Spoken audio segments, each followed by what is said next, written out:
Hi everyone, I'm Vicky Bond, President of the Humane League, and I'm joined today by Peter Singer, philosopher and author of the many influential books, including his upcoming release of Animal Liberation Now, his new book updating his first edition, Animal Liberation, that was released back in 1975. Hi Peter, thanks so much for joining me today. Hi Vicky, I'm very happy to be with you talking about the book. Yes, thank you. So many people watching will have read your first book and, like me, been deeply inspired by it. Why did you decide to write the new edition of Animal Liberation? Well, I wanted the book to remain up to date and relevant well into the 21st century. People picking up even the revised edition would say, well, these are things that happened in the 1980s. Maybe things have changed. Maybe things are much better for animals today. But I think that's wrong. Some things have improved, but a lot of things have not improved, and some things have even got worse. So I think it's really important that people be properly informed about what we're doing to animals now and why we shouldn't be doing that. Absolutely. And you mentioned in the book now you have a chapter on fish and invertebrates. And I wondered, would you like to talk a little bit about why you added that chapter?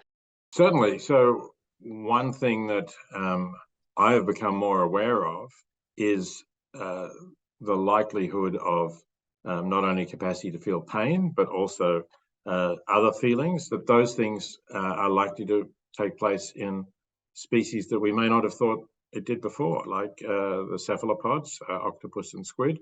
And I think it's important to go with the science, see where the science is taking us on these issues. And so, like our work here at THL, your book has been criticised by some for being too extreme or unrealistic.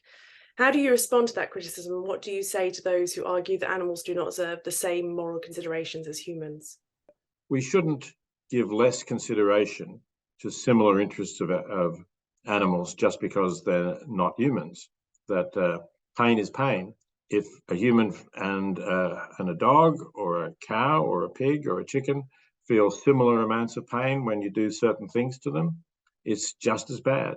And we are not justified in saying, yes, but they're not a member of our species, so it doesn't matter. Peter, for anyone who's not read your book before, is there anything that you would like to tell them for why they should pick up your book this time?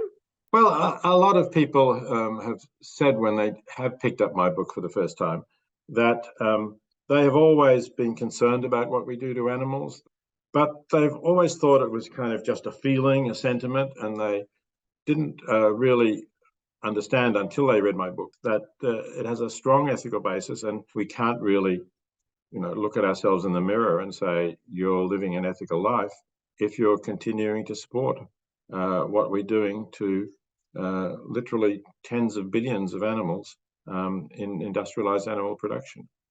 I'm sure this book will not only be a great update for those that have read the first edition, but also an inspiration for many new people entering the animal protection movement. And you can check out Peter on tour in the US as he launches his new book.